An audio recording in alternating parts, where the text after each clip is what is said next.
Olá, sejam bem-vindas, bem-vindos a mais um episódio do Carreiras e Tendências. Nessa segunda temporada, estamos recebendo os autores do livro História que Transforma e também abordando as habilidades do profissional do futuro.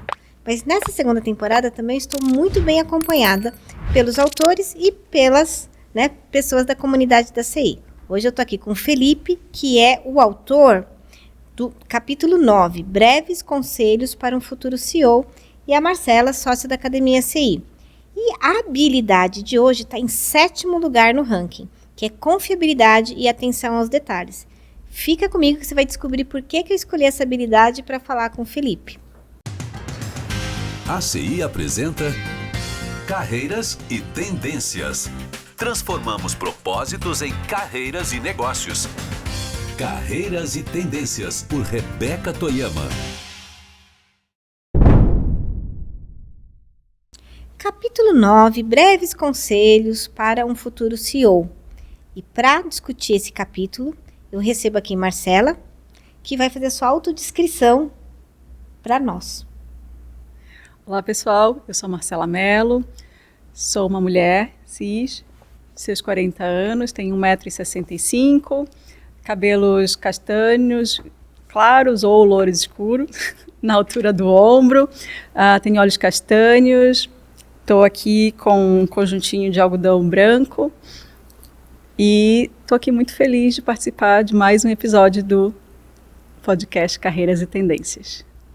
Muito bom, eu sou Rebeca Toyama, eu estou de macacão preto com uma faixa dourada, cabelo Chanel, com 2 pontas que logo vão sair daqui, porque elas se recusam a ficar domadas, pele clara, olhinho puxado, para fazer jus pelo meu sobrenome Toyama, um batom vermelho, e estou aqui com o Felipe Clemente.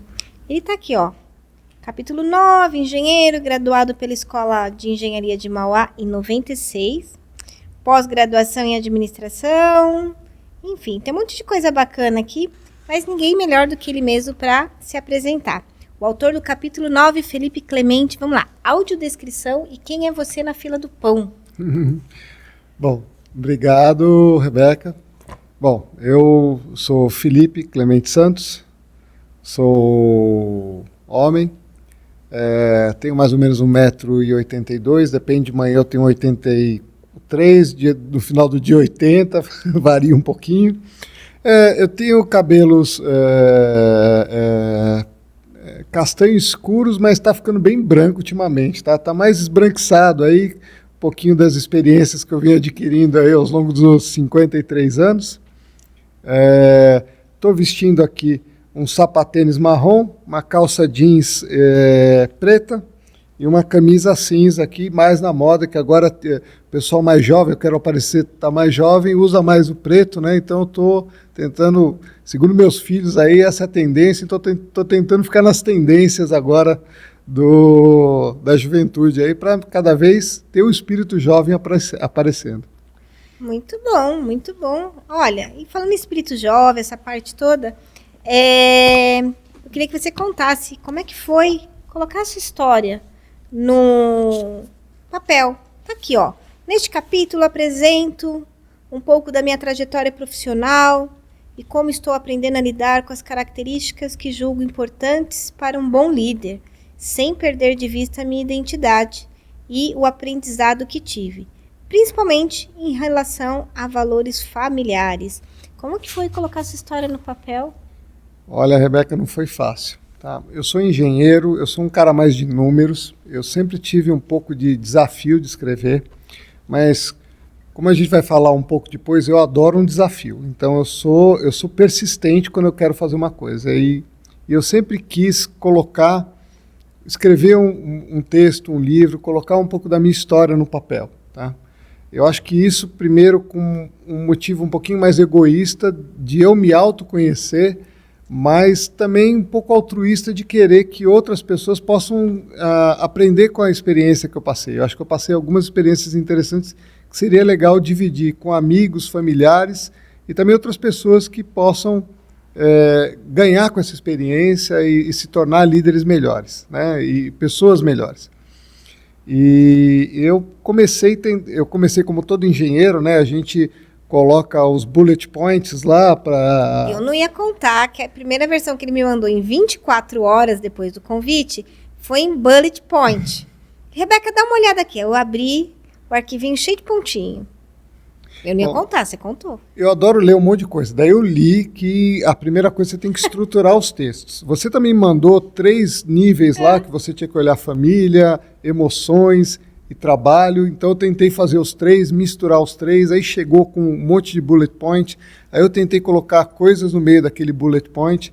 Quando eu acabei a primeira versão, eu olhei aquilo e falei, olha, lindo, parece aqueles memorandos que você manda para reunião de conselho. Eu falei, ninguém vai ler esse negócio aqui, o cara que lê isso aqui vai dormir, né?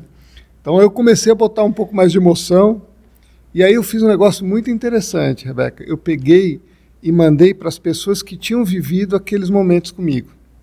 E falei, lê e vê o que você acha.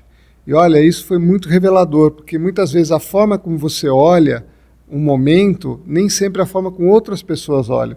E isso me mostrou visões completamente diferentes daqueles momentos. Isso enriqueceu muito a experiência para mim. Olha. E muito legal também do meu próprio irmão, que eu não tenho tanto contato, a gente ficou um tempo sem contato, olhar aquilo e falar a visão como ele vivia. Ele é um cara que, vamos falar assim, tem um temperamento diferente do meu, tem uma história diferente, tem pontos de vista diferentes do meu. Então foi muito rico ter essa visão dele nessa história. Isso me abriu um universo muito interessante. Então, para mim, foi um autoconhecimento incrível fazer. Eu acho que no final ficou uma história mais emocionante, com mais emoção. Eu acho que eu consegui passar um pouco do que eu vivi e como essas experiências me moldaram. Nossa, que interessante. Me fez eco na nossa ferramenta do Descreva. Me lembra dela? Que aí você manda, né, aquelas 4 perguntas, eu recebo.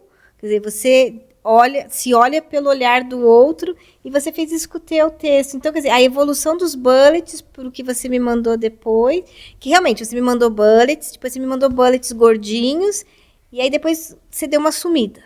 Aí depois chegou um texto estruturado.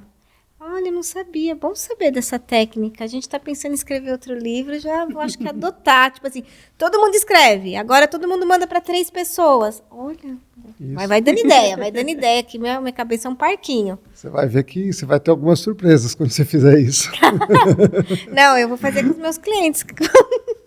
Sobra pra gente. Sobra para os clientes as minhas ideias e sobra para ela estruturar, porque ela é responsável pelas operações. Então, dá para ela que sobra. A fria sobra para você no final. Que coisa interessante. Tipo assim, ela tem as grandes, gigantes ideias. Para dominar o mundo. Para dominar o mundo. E eu sempre compro todas as ideias, então faço acontecer. Aí tecnologia, processo, essa parte toda, ela vai lá buscar. O famoso se vira nos 30 aí, vamos lá? Não, é COO. Eu tava... COO. Ah, De operação, ela tem que fazer operação. De operações, viu? Faz acontecer, né? Mas o que você achou do capítulo? Leu o capítulo do Felipe? O que você Li achou? o capítulo do Felipe e impressionante que funcionou muito a tua estratégia, que o texto está muito gostoso de ler. Né, conhecer a tua história foi assim incrível. Me identifiquei em vários momentos, principalmente quando você fala, né, de família e tem uma família portuguesa grande, né, isso tocou muito em mim. E o que eu acho muito bacana, tem muita, você trouxe, né, a cada parte do texto, né, um desafio que você teve, como que você superou aquele desafio, né, como forma de uma lição. Eu achei muito bacana isso no teu texto. Então eu queria que você contasse, né, para quem, no seu ponto de vista, para quem ainda não leu, que compre para você também ler, qual que foi uma conquista que você considera que teve na sua vida até agora? Olha, eu tive algumas coisas que, olhando para trás, eu mergulho de feito. A gente tem as coisas que a gente fala, putz, podia ter feito diferente. Mas aí eu sempre olho para trás e falo, tá bom, com o conhecimento que eu tinha naquela época, será que eu tinha feito diferente?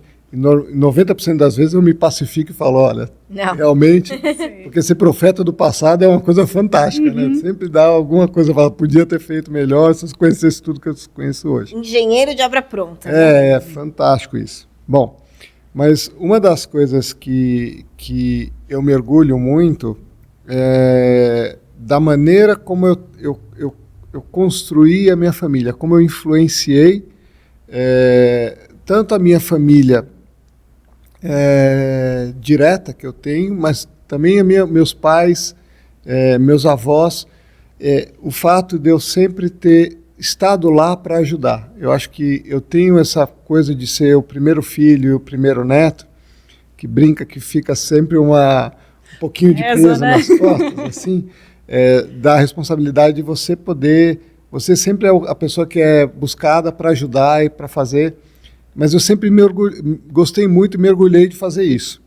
E eu vejo hoje que muito do que eu fiz construiu tanto os relacionamentos que eu tenho com a minha família, né, entre eles também, e o relacionamento que eu tenho com a minha mulher e com meus filhos. Então, é uma coisa muito gostosa que a gente tem, e eu acho que isso é uma coisa que você vai ter que trabalhar ao longo do tempo.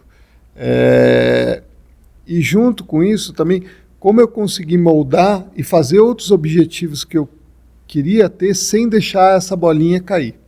Então, ter conseguido me envolver com instituições, ONGs, ter tido impacto e ter impacto na sociedade, conseguir voltar coisas para a sociedade, ao mesmo tempo levar uma carreira e ter sucesso nessa carreira e me orgulhar do que eu tenho feito, olhar para trás e falar, putz, se eu não tivesse aqui, talvez essas empresas não conseguissem chegar onde estão hoje. E, ao mesmo tempo, manter minha saúde e meu bem-estar junto. Eu brinco que são 4 bolinhas aí que, se manter as 4 equilibradas, os 4 pezinhos do banco para ficar. Com 3, o banco ainda fica de pé. Sim. Mas o ideal é tentar manter as 4. Então, para mim, acho que a maior conquista foi conseguir manter essas 4 bolas, mas principalmente a da minha família, que para mim é uma das que mais importa, né? De pé e legal. E vamos falar um pouquinho de desafio. A gente geralmente olha, essa pessoa, esse grande executivo, né, esse grande CEO, ele veio, né, de uma família desestruturada, venceu grandes batalhas, como se só houvesse esse tipo de dificuldade. Mas a gente tem um outro lado de pessoas que vieram de uma família muito bem estruturada, de homens ou mulheres exemplares. E aí tem uma escolha. Ou eu fico dormindo porque está tudo pronto, né? Que não foi a sua escolha. Ou arregaça a manga e fala, tá bom, vou continuar esse legado, etc. Então, eu queria que você contasse um pouco desse lugar, que não é de quem veio de uma família caótica, e não é do lugar de quem, que já que estou numa família estruturada, vou ficar aqui pensando na vida, ou só estudando, ou só procriando, sei lá. Você, né, construiu uma família, você estudou e você criou uma carreira incrível, né? Então, eu queria que desse lugar de fala você contasse um pouquinho como é que foi a sua experiência. Tá, aqui tem uma coisa interessante. Eu vim de uma família que tinha bastante recursos, mas uma família que se fez e que veio de meus avós e bisavós vieram de Portugal em condições bem precárias. Meu avô paterno chegou no Brasil com 12 anos, a família dele tinha passado muita dificuldade e ele teve que vir trabalhar no Brasil porque ele ia passar fome se ele continuasse em Portugal. Então ele veio muito novo para trabalhar numa casa de família aqui, para cuidar de 2 senhoras. E aí ele foi evoluindo e com isso ele foi crescendo e se fez. Teve um comércio, teve muito sucesso, começou a trabalhar no comércio, se fez no comércio, depois comprou algumas fazendas e foi se fazendo. Então foi uma pessoa que se fez. Ele, por ter sofrido tanto, ele era uma pessoa muito dura com os filhos dele e com meu pai. E meu pai, consequentemente, também buscou essa educação e deu para a gente uma educação muito severa e muito conservadora. Tá? O que, por outro lado, também fez a gente ser muito pé no chão. Então, eu brinco que, apesar de vir de uma família que tinha muito recurso, que valorizava muito a educação e tudo, era uma família onde a gente tinha que se fazer por conta própria. E eu tinha um negócio muito claro em mim que eu não poderia usar a minha família para ter conexões para subir. Eu tinha que ir fazer tudo por conta própria. Então, toda a minha carreira que eu fui fazendo, tudo que eu fiz, eu consegui do zero. Eu tinha que criar essa moral, eu tinha que criar meu nome do zero. Tá? E eu fui fazendo isso por muito tempo. Mas isso também é um erro. Eu acho que tudo que você tem que fazer na vida é um balanço. Você tem que balancear as coisas, equilibrar. E chegou numa hora que eu comecei a parar de crescer porque eu não gostaria de depender dos outros, eu não queria pedir favor para crescer. E numa sociedade onde você vive, as suas conexões, o seu network, é uma grande forma de você aumentar seu impacto, tanto profissionalmente, quanto também à sua volta. Se você não usa esse network para isso, você perde uma chance de ter maior impacto na sociedade, de ter um impacto maior, de ter um impacto profissional maior e até familiar. Tá? E eu acabei descobrindo isso já com 30 e poucos anos, quando eu fui para o MBA, eu conto uma parte disso no livro, e que me começou a fazer que eu tivesse mais esse balanço. Porque eu tinha meio que uma barreira para usar isso. Eu falei, eu tenho que me provar para minha família, eu tenho que ser digno antes de utilizar isso. É como se eu estivesse utilizando uma muleta, um subterfúgio para fazer. E, na verdade, não é. É parte das nossas ferramentas, da nossa convivência utilizar. Você cria o seu network, você alimenta ele e ele te ajuda também nos momentos que você precisa e te ajuda a ter maior impacto na sociedade.